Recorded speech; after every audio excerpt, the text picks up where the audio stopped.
작년 1월 말에 코로나가 터지고요. 저는 해외를 많이 가고 또 그룹으로 하는 행사를 많이 하고 있습니다. 그래서 저에게는 사실 심각한 일이었습니다.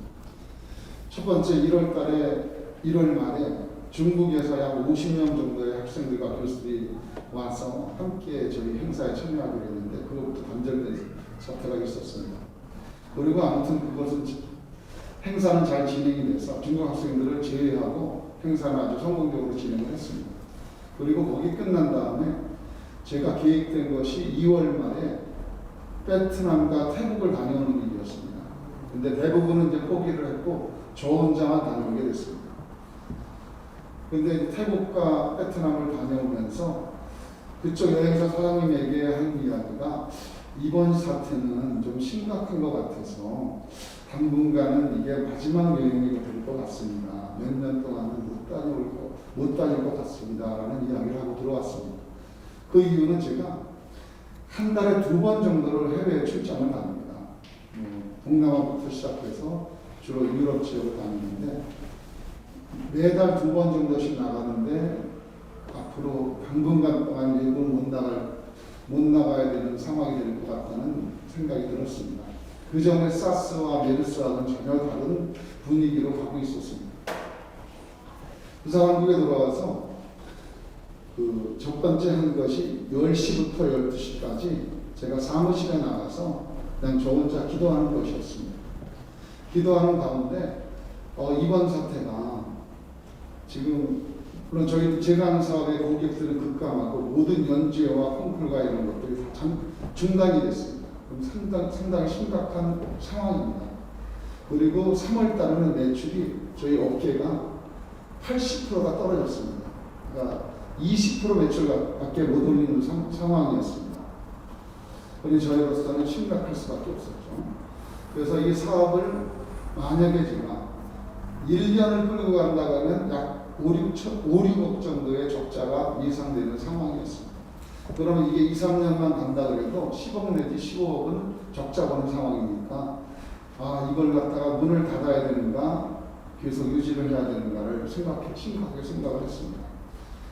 그렇게 심각하게 생각하며 기도하는 가운데 제 개인적으로 볼 적에는 제가 사업을 정리하고 제가 가지고 있던 모든 재고를 집이나 아니면 창고에 들여놓고 그냥 꽃감을 빼듯이 그냥 유지하는 것이었습니다. 만약에 그렇다 그러면은 제가 한 40년 동안은 그냥 먹고 살 재고 정도는 제가 장악하고 보유하고 있습니다.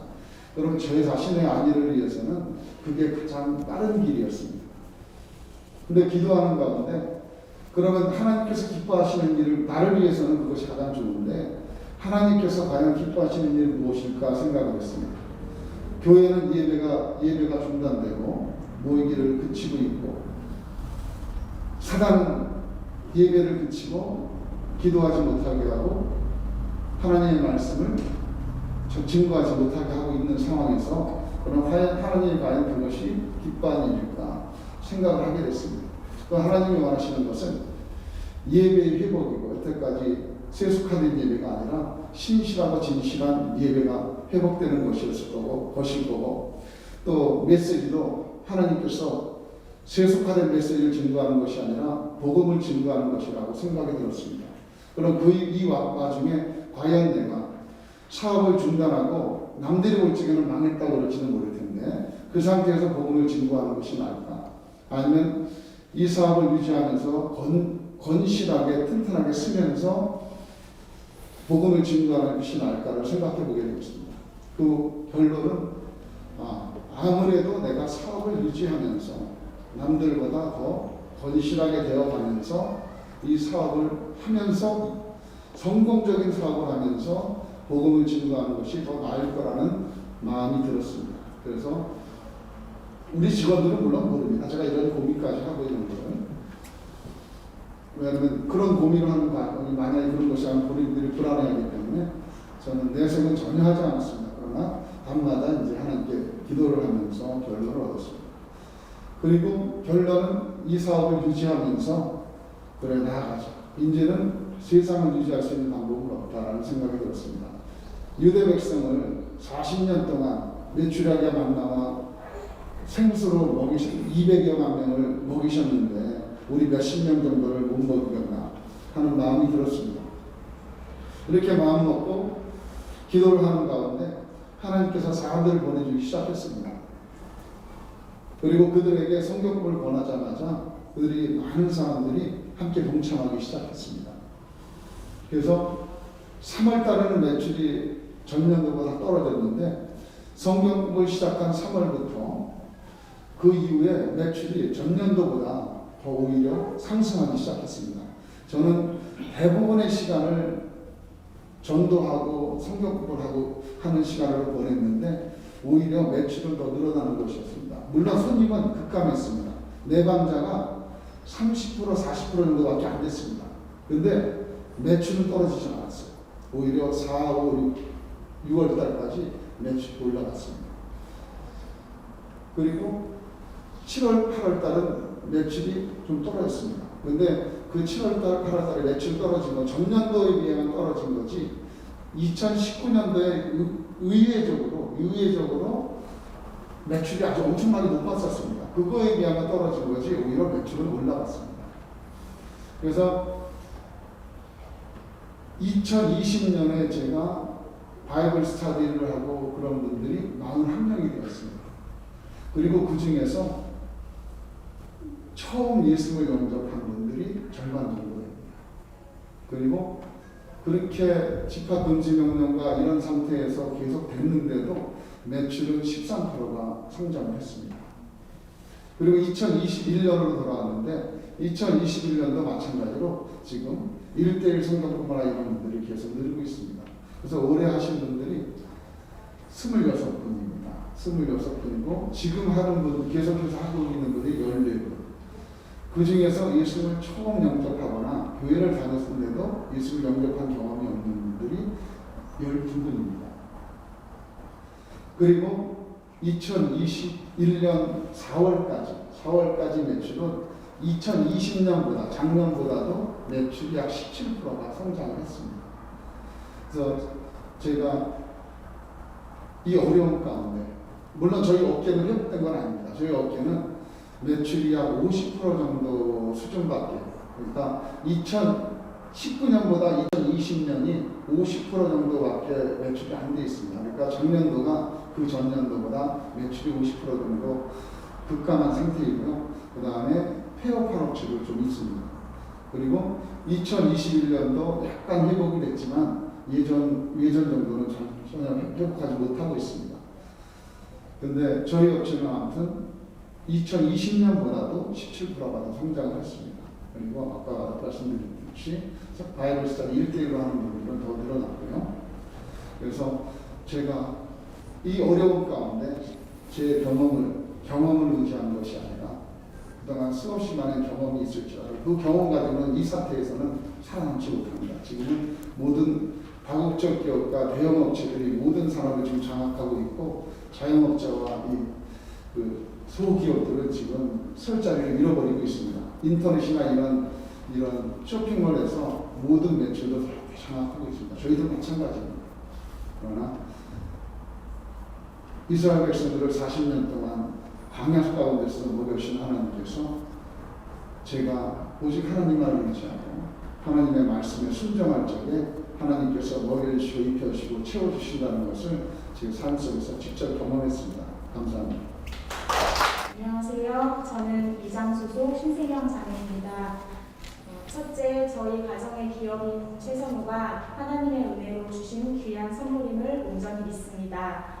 둘째, 엄마인 신세경은 최선우를 하나님의 말씀과 훈계로 양육하고 가르치며 하나님이 기뻐하시는 자녀로 양육할 것을 하나님 앞과 믿음의 공동체 앞에서 다짐합니다. 셋째, 최선우를 하나님의 뜻에 따라 살아갈 수 있도록 말씀을 가르치고 기도하며 저부터 신앙과 생활 속에서 모범을 보이는 부모가 될 것을 하나님 앞과 믿음의 공동체 앞에서 다짐합니다. 아멘.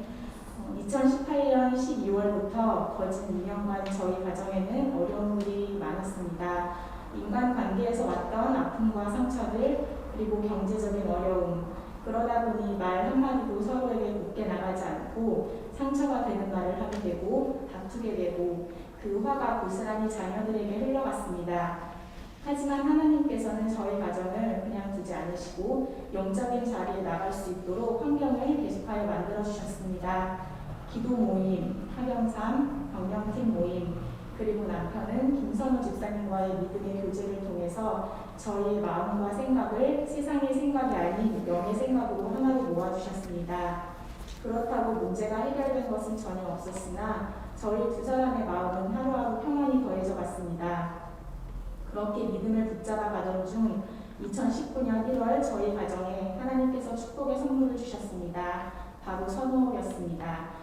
그 당시에는 왜 이 타이밍에 하고 이해가 가지 않았지만 지금 돌이켜 생각해보면 너희가 잠자고 있는 중에도 필요한 것들을 내가 마련해 줄 테니 제발 무엇을 먹을까, 무엇을 입을까, 무엇을 마실까 고민하지 말고 내가 보내는 나의 백성을 이 땅에서 꼭 필요한 사람으로 양육하고 가르쳐라라는 하나님의 깊고 크신 뜻이 있으셨던 것 같습니다.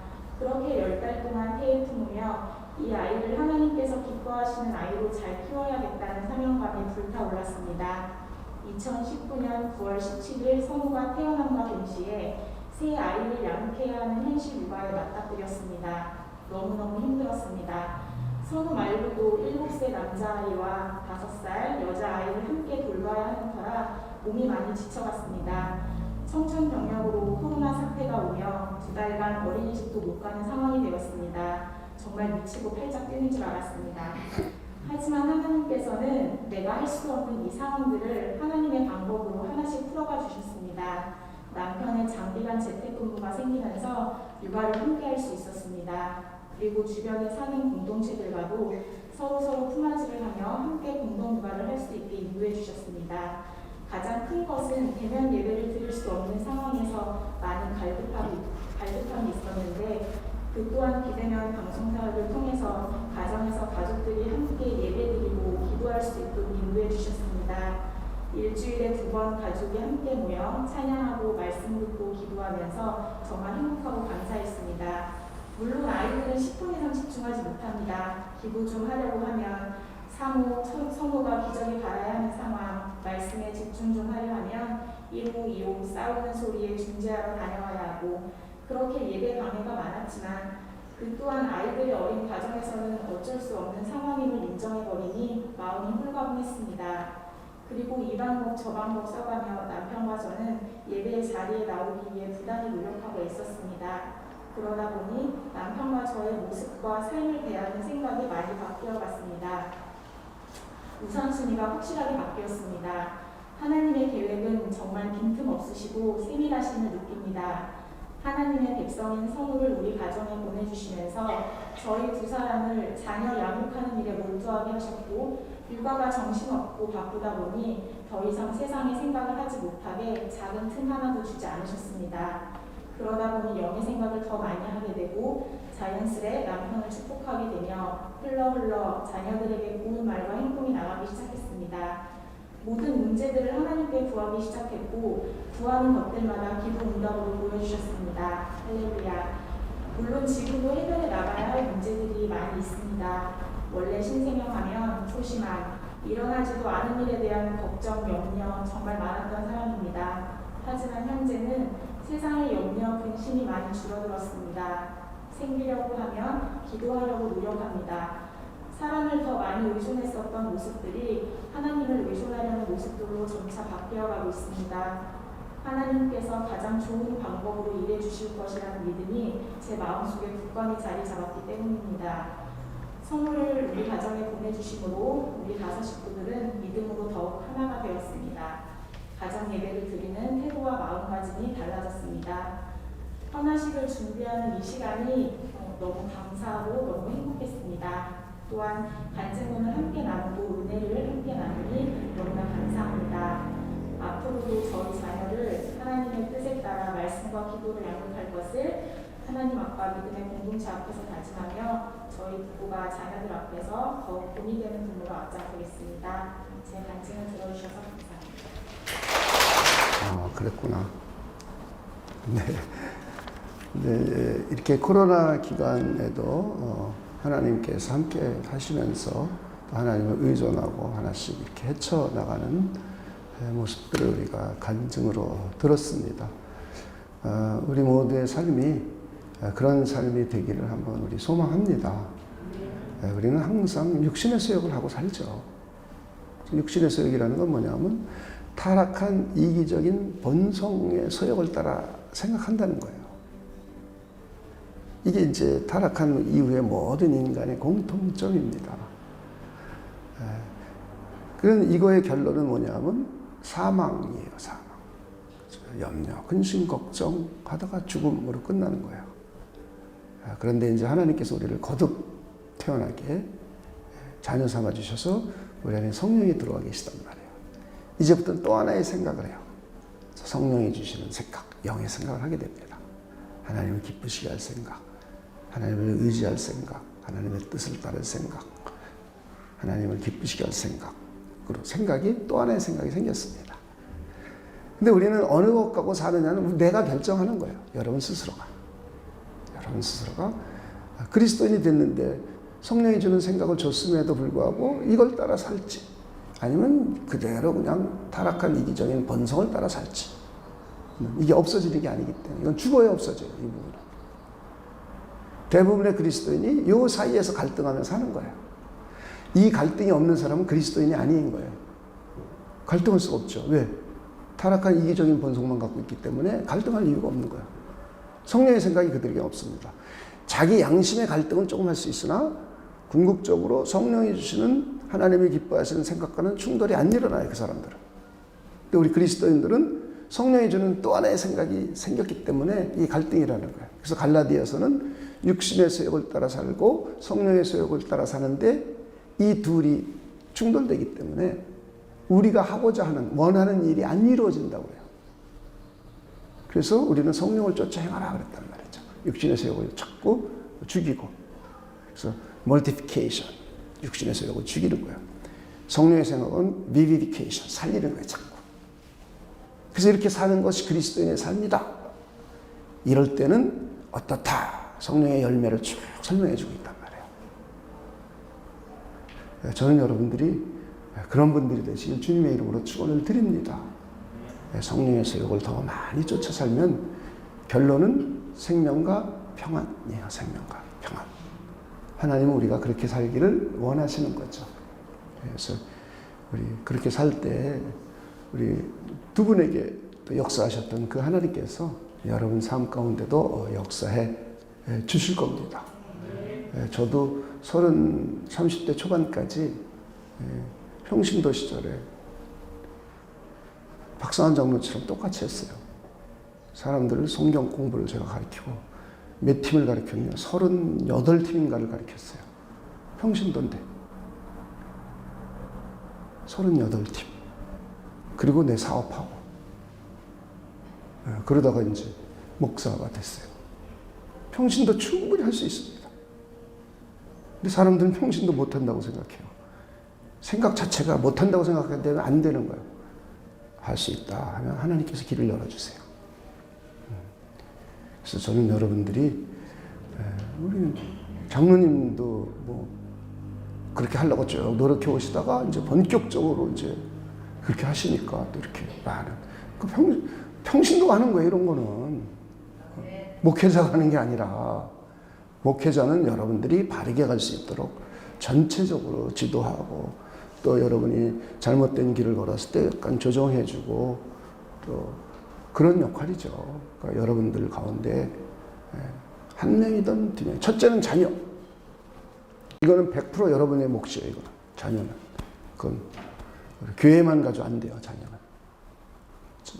교회와 교사들과 부모들이 협력해서 자녀들을 그런 자녀. 그 다음에 이제 자녀 바깥에 있는 사람들은 여러분들이 어떻게 하느냐에 따라서 또 점점 영역이 넓혀질 수 있습니다. 그래서 박상환 장로는 뭐 30몇 분, 40몇 분 했다고 그러잖아요. 2020년대 40몇 명을 가르쳤대잖아요. 그 중에 21명을 예수님을 영접시켰대잖아요. 저는 여러분들도 그런 삶이 되시길 우리 주님의 이름으로 축원을 드립니다. 안녕하세요. 이청년 조혜지입니다. 제가 이 자리를 빌어서 꼭 말씀드리고 싶은 것은 빠른 길은 없고 오직 말씀과 기도밖에 없다는 것입니다. 제가 말해도 웃긴데요. 하나님께서 제 삶을 어떻게 말씀과 기도로 인도해 주시는지 알려드리기 위해서 제가 정말 교만했다는 것을 먼저 말씀드리고자 합니다. 저는 목사님의 신앙이 제 신앙인 줄 착각하면서 신앙 있는 척 하며 살았습니다. 그러나 저는 쭉정이었고 남에게 보이기 위해서 신앙생활했고 남에게 보이기 위해서 미국에서 한국에 돌아오는 것을 정말 싫어했습니다.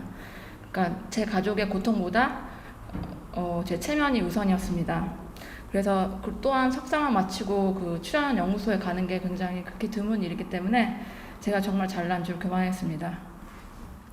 또한 요즘에 부부에 관한 말씀을 자주 듣는데 부부를 공동체로 보지 않고 저의 성공과 이익을 위한 수단으로만 활용하고 존재하게 했습니다.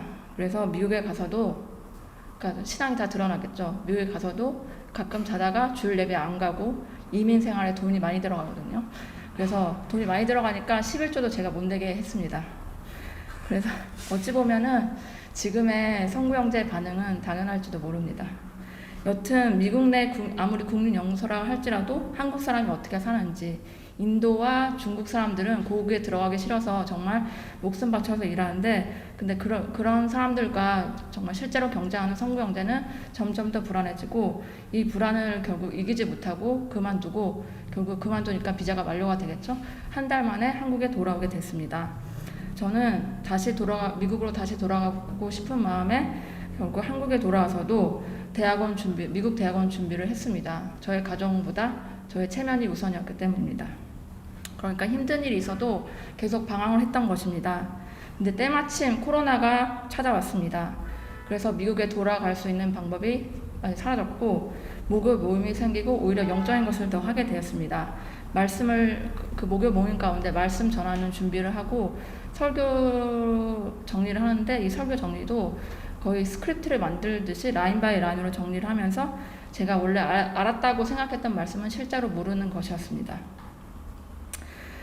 그리고 그렇게 이제 말씀을 새롭게 알아가면서 예수님께서는 하나님이시기 때문에 죄가 없으셔서 죽을 수가 없는데 우리의 죄 때문에 죄가 예수님께로 가서 예수님께서 죄인이 돼서 죽고, 그 예수님의 의가 우리한테 와서 우리는 하나님의 의인이구나라는 말씀을 새롭게 깨닫고, 또한 성령님께서 마음의 소원을 주시고 행하게 하시는데 우리가 이 마음의 소원을 받지 않거나 우리가 행하지 않으면은 하나님의 역사하심이 우리 삶 가운데 없구나.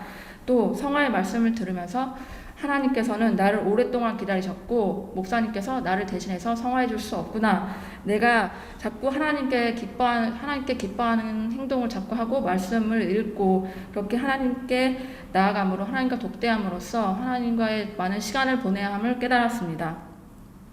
또한 목사님께서 나를 대신해서 말씀을 읽어줄 수 없고 내가 자신이 스스로 읽어야 함을 깨달았습니다. 또 목사님께서 나를 대신해서 가정 예배를 인도해 줄 수 없고 내가 스스로 가정 예배를 인도하고 하나님께 영광을 드려야겠구나라는 것을 계속 깨달았고, 이렇게 하나님께서 말씀을 통해서 저에게 깨달음을 주시니까 저의 옛 모습을 회개하게 되었습니다. 하나님께서 나의 이익을 위해 성구 형제를 이용했고 나의 부귀 영화를 위해서 성구 형제를 이용하게 했음을 저의 옛 모습을 보게 하시고 회개하게 하셨습니다.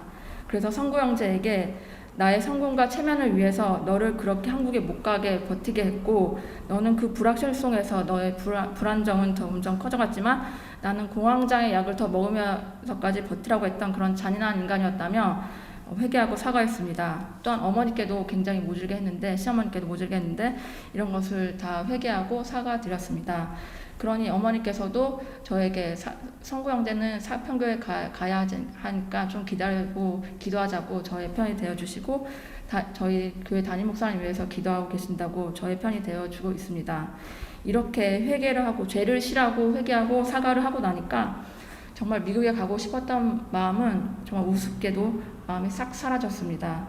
그리고 이상향을 쫓고 성공을 쫓았던 저의 모습이 정말 우스워졌습니다.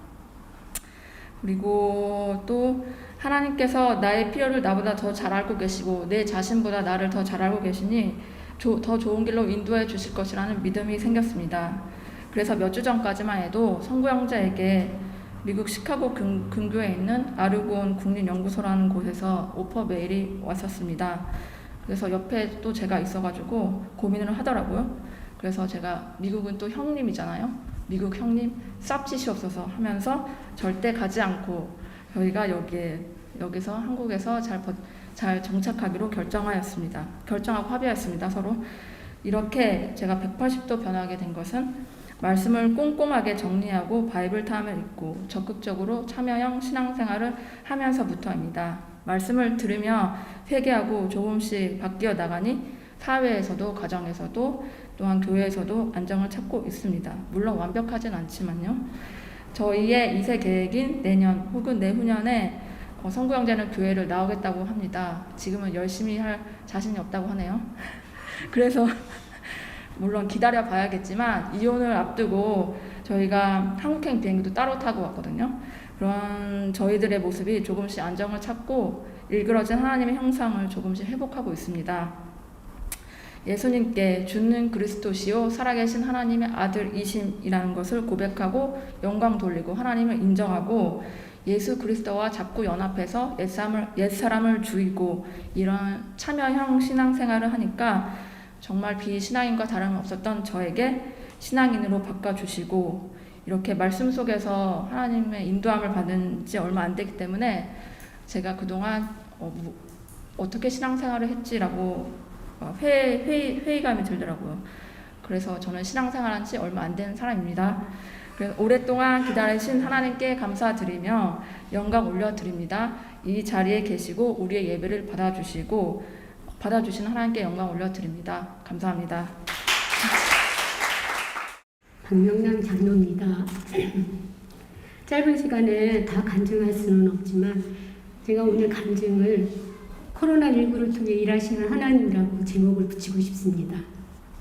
3월 7일 주일날 지나고 월요일날 아침에 늦은 점심을 먹으러 남편이랑 가는 도중에 보건소에서 전화가 와요. 남편 보고 보건소에 가서 코로나 검사를 받으라고. 그래서 그 순간 두 가지 생각이 버뜩 지나가는 거예요. 남편을 통해 그럼 나는 하나님께서 나에게 힘을 주시려고 하시나? 둘째는, 그럼 우리 교회는 바로 어제가 예배에 참석했는데 나 그 교회는 어떻게 되나? 하면서 생각이 모아지더라고요. 그래서 남편이 가서 검사를 맡았는데 양성이 나왔어요. 그래서 양성이 나오는 순간 주님께 모든 거 맡깁니다. 그래서 기도가 나오면서 그 다음 바로 내가 보건소에 가서 검사를 맡게 됩니다. 검사를 받을 때 양성이면 전화가 와요. 음성이면 문자가 옵니다. 그래서 그날 밤에 문자가 오는데 음성입니다. 자가격리 하셔야 됩니다. 하고 문자가 오는 거예요. 문자가 오는 순간에 주님이 우리 교회를 지키셨구나 하는 그 생각부터가 먼저 앞서더라고요. 그래서 주님께 감사하는 기도를 하면서 그 다음에는 하나님께서 나에게도 잠시나마 휴식을 주시겠구나 하는 하나님의 감사함이 또 두 번째로 따라오면서 자가격리를 집에서 2주간 하면서 공동체가 있다는 것이 얼마나 감사한가. 공동체를 통해서 정말 그날이 수요일이었으니까 수요 재직 모임부터 시작해서 목요일 기도 모임, 금요일 예배, 그다음 주일 이 코로나를 통해서 온라인 예배라는 것도 있고 기도 모임도 있다는 게 얼마나 감사한지 하나님께 너무 하나님은 일하시네요. 하나님은 아무 목적이 없으신 게 아니라 뭐든지 하나님이 뜻 가운데서 계획하신 그 일을 이뤄가시는데 모든 하나님께 순서적으로 다 준비하시고 일하시는 하나님이십니다. 그래서 바이블 타임도 정말 최선을 다해서 성실하게 할 수 있었고 예배도 그리고 기도 모임도 방에서 했던 그 예배가 그 기도 모임이 거실로 나오면서 아주 그냥 성실하게 그리고 충성스럽게 정말 마음껏 외치고 예배하면서 하나님과 교제를 했습니다. 그래서 너무 자유로운 시간이었어요. 너무 자유롭고 그래서 삼시세끼 밥을 해먹으면서도 그게 그냥 하나님께서 함께 하신다. 나를 이렇게 여기서 쉼을 얻게 하시고 안식을 주시는 하나님. 그동안 안식을 왜 난 안 주시나. 나도 안식하고 싶은데 했던 그 마음. 하나님께서 아시고 이렇게 나를 이런 시간에 안식을 주시는 걸 하면서 너무 많이 진짜 감사하면서 자유를 느끼다 보니까 아 이대로 그냥 조금 더 있었으면 좋겠다는 마음까지도 들어가더라고요. 근데 이제 24일 날 수요일 날 제가 이제 해제를 다 이제 받아야 되는 그 전날 다시 가서 검사를 받아야 되는데 검사를 받는데 양성이 나온 거예요. 양성이 나오는 순간 또 첫째 우리 교회는 교회 생각이 먼저 나는 거죠. 근데 교회는 수요일 날 제가 양성을 받았으면 3일 전부터 접촉자 추적이 들어가요. 그 다음 일요일 날이에요. 일요일 날부터 내가 교회에 갔으니까 일요일 날 만난 사람들 다 추적이 들어가야 돼요. 근데 나는 자가격리를 받았기 때문에 내가 접촉한 사람이 없는 거예요. 그래서 우리 교회는 하나님께서 또 지켜주시네 하면서 하나님은 일하시는 하나님이십니다. 문제가 없어요. 하나님은 하나님 일을 하시는 곳, 기도하는 곳, 하나님의 말씀이 있는 곳은 하나님이 함께 하십니다. 그래서 24일 날 아침 일찍 이천에 있는 경기도 연수원으로 이제 옮겨져요. 거기는 이제 10일간의 격리를 합니다. 근데 놀라운 일이 기다리고 있었어요. 진짜 그곳에서는 완전 자유입니다. 밥도 세 끼 그냥 나와요. 반찬도 너무 맛있어요. 2000살이라는 게 밥이 어찌 그렇게 맛있는지 저는 나오는 대로 다 먹었습니다. 그리고 쉼도 완전 쉼이에요. 방도 좋고 햇빛도 너무 잘 들어오고. 근데 이제 룸메이트가 있어요.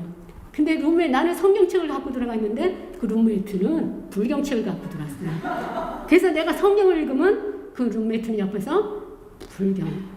그리고 그 불경을 읽으면서 필사를 해요. 나는 카톡에도 올리고. 내가 수요일, 목요일, 금요일 중간중간 기도하며 그 룸메이트는 옆에서 연보름하면서 기도해요. 그래서 쉬지 않고 기도하고 나도 쉬지 않고 기도하고 하나님 말씀 보고 그러면서 방해를 전혀 안 하는 거예요. 그래서 나는 이제 가끔 얘기하자. 너무 아깝다.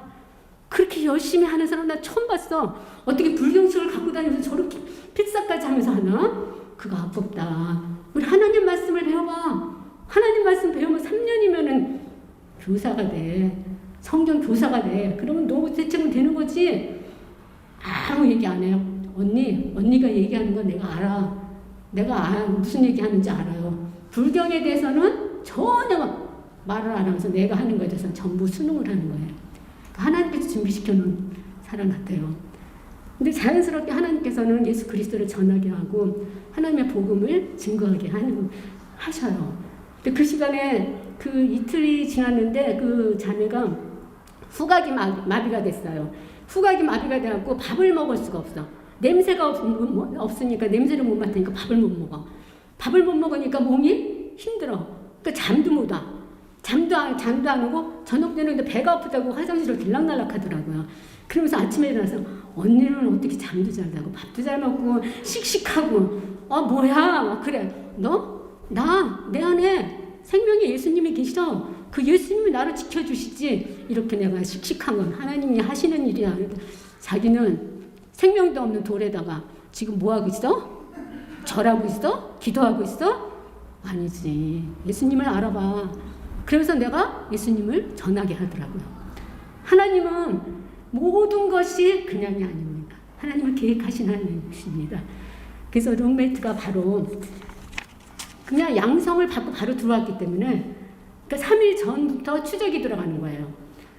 그래서 나는 음성을 받고 양성으로 들어왔기 때문에 그런 추적을 할 수가 없는 상황이었고 이제 양성을 바로 받아 들어왔기 때문에 자녀들한테 그게 영향이 가는 거죠.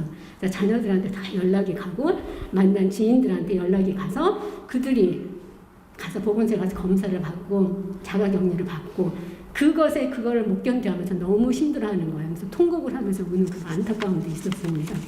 그래서 이 룸메이트가 자기는 교회를 지금 언니가 무슨 얘기를 하는지 다 알고 있지만 이제 10년이라는 세월이니까 10년 전에 남편이 돌아가시고 나서 이제 마음이 허하니까 절에를 다니다가 이제 최근에 이제 열심히 하게 됐다 그러더라고요. 그래서 내가 10년이나 절을 다녔는데 하루아침에 이제 교회를 갈 수 없으니까 언니 생각해 볼게요. 근데 우리 아이들은 절대적으로 교회를 내보낼게요. 하면서 저는 약속을 했습니다. 그래서 룸메이트한테 우린 코로나 전쟁터에서 만난 전우야. 우리 절대로 잊으면 안 돼. 언니 나 잊을 수가 없어요. 우리는 진짜 즐거웠거든요. 함께 시간을 정해서 요가도 하고 식사는 같은 시간이니까 식사 딱 먹고 우리가 할 수 있는 나누는 시간, 기도하는 시간 다 이렇게 우리 정해져 있어요. 너무 우리 둘이 진짜 궁합이 너무 잘 맞아서 하나님께 그렇게 붙여주신 것 같아요. 그래서 퇴소 후에도 계속 제 큐트를 보내면서 관계를 맺고 있습니다. 그래서 그 퇴소하는 날이 4월 3일이었는데 그 다음 날 바로 부활절 날이었어요. 나의 죄를 대속하시면서 십자가에서 죽으시고 3일 만에 부활하신 예수님과 연합해서 내게 새 생명을 주신 예수님이었습니다. 그래서 24일간의 긴 시간 동안 더욱 하나님이 일하시는 하나님은 모든 걸 계획하셨고 그 계획 속에서 섭리를 이루어가시면서 하나님의 모든 완성을 이루어가시는 그 하나님이 더욱 나에게는 믿음으로 확실하게 왔습니다.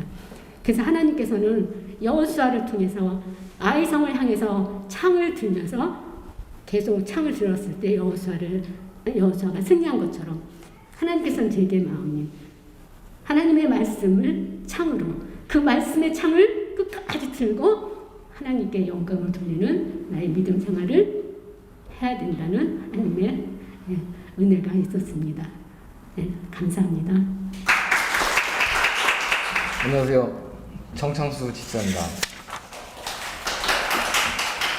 그 간증을 쓰다 보니까 너무 길어져서 짧게 네. 먼저 이 자리에 설 수 있게 해주신 하나님께 감사합니다. 이제 간증할 사람 하실 때 이제 선우 집사가 간증하신 지 오래됐는데 하시죠? 라는 질문에 저의 대답은 간증? 특별히 할 것이 없는데? 라고 했었습니다.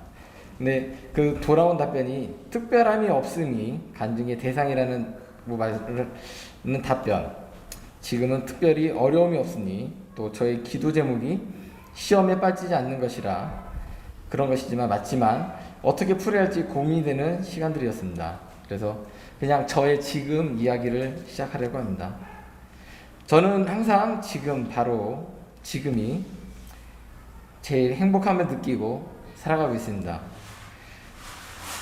다들 아시겠지만 부모님이 건강한 동생들의 생존, 그 선화 집사와 장모님과 주와 주은이와 또 여러 성도님들과 지금 저의 위치를 생각할 때마다 그 시점이 최고의 한때라고 늘 생각이 됩니다. 생각은 들지만 항상 감사하지는 않습니다. 저는 아시겠지만 불평, 불만, 투정 등에 빠지고 하고 싶은 것들 못한다고 투정 부리며 허우적대고 있지만 제가 하나님께 기도하며 평안하고 친밀할 때 짧은 삶을 되돌아보면 그동안 힘들었고 그로 인해 나누었던 기도 제목들을 이루어 주심을 알게 됩니다. 이렇게 쭉 살아야 되는데 그리고 좀 더 성숙해지면서 나아가야 되는데 또 하나님과 자신도 모르게 조금씩 멀어지면 이상하게 더 멀어지고 살면서 정신적으로 힘들어지고 육체마저 힘들어지면 그저 쉼을 원하게 되고 생각도 단순해지고 가벼운 자극에도 거칠게 반응하게 됩니다.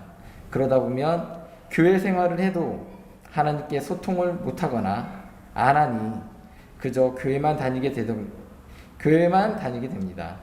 근데 그러다 보면 감사하게 탁 하며 이렇게 뒤통수를 쳐주듯이 다시 돌아가게 해주십니다. 전 수요 재직 모임이 저의 신앙의 마지노선으로 삼고 있습니다. 수요 모임 중에 다른 분들이 말씀을 듣고 읽고 느낀 점을 말씀하실 때 저의 상태, 위치를 알게 되고 다시 제 위치를 찾아갈 수 있었습니다. 믿음의 선배이자 동료인 여러 성도님을 통한 하나님의 말씀이 게으른 저를 살리고 있습니다. 저희는 믿음의 공동체입니다. 솔직히 저에게는 어려울 때 더 생각나며 의지하게 되는 공동체입니다. 하나님 안에서 신앙의 성숙과 축복의 통로와 휴식처가 되어 의지하는 사랑과 평안의 교회가 되기 원합니다. 이상입니다.